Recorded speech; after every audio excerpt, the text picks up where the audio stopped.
इन्हीं का बगीचा है। आज हम इनके बगीचे में आए गजार में। देवेंद्र जी, आप ये सेब की कौन सी वैरायटी है, इसके बारे में थोड़ा बताएं। राम राम मोहन साहब, पहले राम तो राम जी। आपका स्वागत है हमारे बगीचे में, नीलकंठ एप्पल ऑर्चर्ड मुक्तेश्वर में। बहुत धन्यवाद जी। और बगीचा ये है सेव का, ये है इटली के सेव हैं, इटली की प्रजाति हैं ये। बहुत बढ़िया। दो प्रजाति का सेव है इसमें, एक गाला में है, गाला सैनिको रेड, और एक जो दूसरा ये वाला दिख रहा है आपको, हाँ, ये वाला क्या? ये किंग रोड का है। अभी 1 महीना है इसको तैयार अच्छा अच्छा होने में, अच्छा। अभी दाना बढ़ेगा इसका। हाँ हाँ। मौसम भी ठीक हो रहा है तो धीरे धीरे दाना भी बढ़ेगा। और ये जो मेरे बाईं तरफ है, ये है गाला गाला। गाला सैनिको रेड। अच्छा अच्छा। ये पहले तैयार हो जाएगा, अभी चिड़िया इसको खाने लग गई तो अभी तैयारी है इसकी। हाँ हाँ। अभी है इसमें 15-20 दिन लेट। तो इसका यहाँ पे जो स्कोप क्या है अपने इस एरिया में? नहीं, ये तो वेदर यहाँ के लिए बहुत ही बढ़िया है। यहाँ लोग करना चाहे तो ये तो यहाँ प्रूफ हो गया कि ये बहुत अच्छा होगा। अब यहाँ के काफ़ी किसान पहाड़ों के इसको शुरू कर दिए हैं। करीब हमारे नैनीताल में 150-200 बगीचे अभी बन चुके हैं। अच्छा अच्छा। ये 4-5 साल में जो भी है, सरकार ने बहुत अच्छा इसमें सहयोग किया है। सब्सिडी दे रही है इस पे? उद्यान विभाग, हाँ। उद्यान। पहले तो 80% था, बाद में अभी 60% हो गया है। अच्छा अच्छा। जो किसान बागवान लगाना चाहते हैं तो वो बहुत अच्छे से लगा सकते हैं इसमें।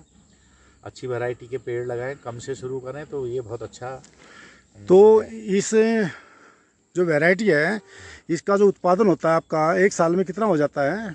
अब ये अभी तो नए नए हैं, 4-5 साल है इसको पूरे हो रहे हैं, तो अभी तो देख ही रहे हैं आप जिस टाइप से है कि 15 किलो 10 किलो 15 किलो एक पेड़ में, एक पेड़ दे रहा है लगभग आ रहा है। तो ये 5 साल जैसे अभी पूरे होने के बाद, अब ये धीरे धीरे जैसे पेड़ की ग्रोथ होगी तो ये पेड़ जो है आपको करीब करीब 2 बॉक्स लगभग देगा। 2 बॉक्स मतलब 20 से 25 किलो के आसपास। एक बॉक्स जो होता है 20 किलो का बड़ा वाला, अच्छा, जो मानते हैं बड़ा। वैसे।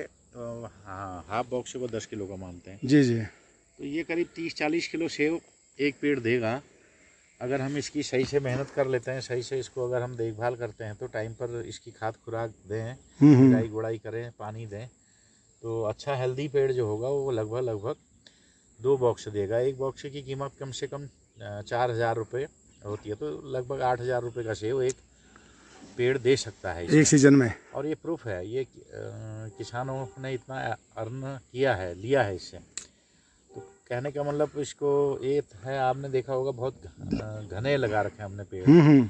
सघन खेती बोलते हैं काफी हाँ। सघन खेती है। 3-3 फुट की दूरी में ये पौधे होते हैं और इनकी देखभाल करनी पड़ती है। इसका जो मूल ग्रंथ है रूट स्टॉक, इस पे कोई आपका जो खर्चा आता है मेंटेनेंस का, वो कितना कॉस्टली होता है? खर्चा तो आएगा ही। देखो, बगैर खर्च के तो कहीं कुछ नहीं है। अगर बच्चा पीएचडी करने जा रहा है आपका, पढ़ लिख करके, या कहीं टीचर बन रहा है या कहीं इंजीनियर बन रहा है, तो उसको 3 साल 5 साल लगते हैं। उसके पीछे आप लाखों रुपए खर्च करते हो, उसके बाद नौकरी मिले ना मिले वो बात अलग है। वैसे ही इसमें भी 3 साल लगते हैं, पहली बार तो खर्चा तो होना ही है। अच्छा अच्छा। 3 साल के बाद इसकी प्रोडक्शन चालू होगी आपके? इसका वो पेड़ पर डिपेंड करता है। आपको पहले साल से ही फल स्टार्ट हो सकता है और दूसरे तीसरे से भी मिलेगा ही। अच्छा अच्छा। जो हमने ये बीच में पेड़ बनाए हुए हैं, आप देख रहे होंगे मेरे ये पीछे जो ये पेड़ है, जी जी, ये हाथ से बना रखा है, इसको 3रा साल है। अच्छा, अभी इस पे लगे नहीं अभी है? नहीं लगे तो, लेकिन अगले साल से ये पेड़ देना अपना चालू जो है देना चालू कर देगा। जी जी। और इस पेड़ में भी हमें ये सफलतापूर्वक ये लग रहा है कि ये सेब अच्छा हो जाएगा।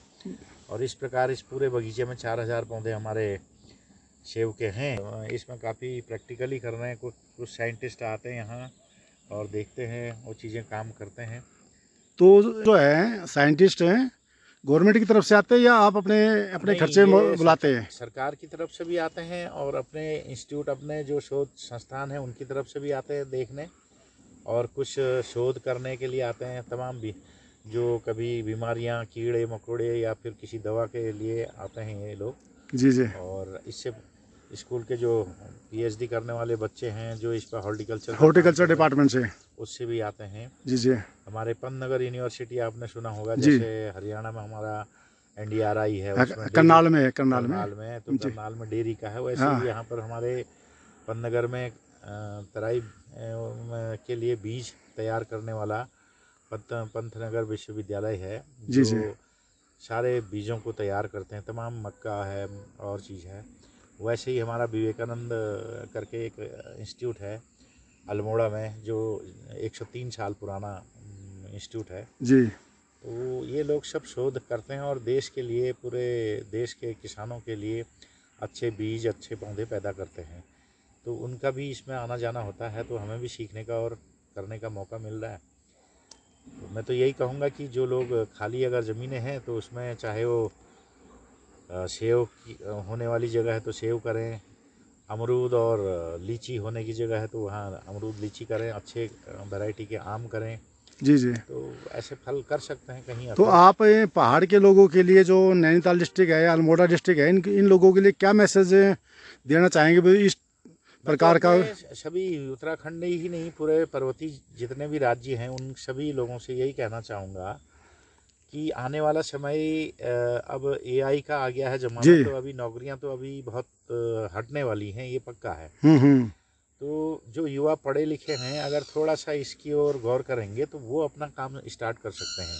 बहुत अच्छी बात है। क्योंकि मेन तो है कि खाना पहले चाहिए, भोजन नहीं जाएगा तो कैसे डॉक्टर अपना काम कर पाएगा, इंजीनियर कर पाएगा, या पायलट क्या कैसे जहाज उड़ा पाएगा, भोजन ही नहीं होगा पेट में। बिल्कुल।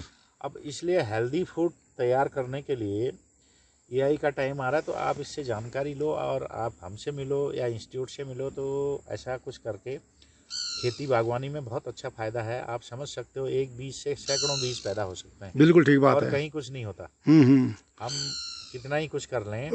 और यहाँ तो सबसे बड़ी बात है, ये जो बागवानी का है बिल्कुल ऑर्गेनिक है। हाँ, यहाँ किसी भी प्रकार का कोई पेस्टिसाइड नहीं यूज करते, दवा नहीं डाली है, तभी आपको दिख भी रहा होगा। हाँ, भी खा रही हैं। तो ये चिड़िया और कुछ जानवर ऐसे होते हैं जो दवा वाले को मुंह नहीं लगाते। बिल्कुल बिल्कुल। तो ये इसकी खास पहचान ये है। अब वैसे तो चीज़ें बहुत, वायुमंडल में ही परिवर्तन हो गया, इतनी गाड़ियाँ चल रही, इतना, हाँ, ये तो पोल्यूशन तो है ही है। पोल्यूशन तो है, लेकिन यहाँ पे 99% हम लोग कोशिश करते हैं कि इसको ऑर्गेनिक पे रखें। सबसे तो बड़ी बात है ऑर्गेनिक है, और पहाड़ की जलवायु का वातावरण जो है इतना अच्छा है, तो उसके अनुसार ये जो फल है और ये बागवानी है आने वाले टाइम के लिए सबके लिए रोजगार का एक बहुत अच्छा साधन हो सकता है। हाँ, हो सकता है। नहीं, ये एक बहुत अच्छा इकोनॉमी के लिए बहुत अच्छा है। कई हजार करोड़ का ये इंडस्ट्री है। इसमें सबसे बड़ी बात है, हम बगीचे में बैठे हैं, हमें भी फायदा होगा, कल के दिन फल बेचेंगे। जी जी। दूसरा, जो यहाँ से लेके जाएगा ट्रांसपोर्टर, उसको भी रोजगार मिलेगा। बिल्कुल बिल्कुल। ट्रक वाला भाड़ा उसको मिलेगा, 1-2 लोगों को रोजगार वहाँ भी मिलेगा, 2-3 लोगों को। उसके बाद मंडी में जब जाता है तो मंडी में जो आढ़ती बैठा है उसको भी फायदा होगा, मिलेगा जी। उसके साथ 2-4 पल्लेदार या जो लोग मेहनत करने वाले हैं उनको भी फायदा होगा। फिर जो व्यापारी खरीद के ले जाता है अलग अलग बाज़ारों में, अलग अलग शहरों में, तो उसको भी फ़ायदा लेता है। और उसके बाद वो व्यापारी जिन ठेले वालों को या दुकानों में, मॉलों में इसको बेचता है, तो उन लोगों को भी रोज़गार मिलता है। साथ ही इसका एक बड़ा फ़ायदा ये है, जो हमारा सिगरेट हो जाता है, जैम बना सकते हैं, चटनी बना सकते हैं जी। तो रोज़गार के तो बहुत सारे अवसर हैं। बिल्कुल बिल्कुल। ये हर किसी के लिए बेनिफिट की चीज़ है, फ़ायदेमंद चीज़ है। लोगों ने आगे आना चाहिए। मेरा संदेश तो यही है सब लोगों से। बहुत अच्छी बात है, आप पहाड़ के लिए बिल्कुल आइकॉनिक काम कर रहे हैं, और सब यहाँ के युवाओं के लिए ये उद्देश्यपूर्ण जो कार्य है, अगर इसमें जो सब लोग अपना सहयोग करें, अपनी ज़मीन को जो सदुपयोग करें, तो बहुत आर्थिक स्थिति जो है अच्छी हो सकती है सब लोगों की। आज के लिए इतना ही, नमस्कार।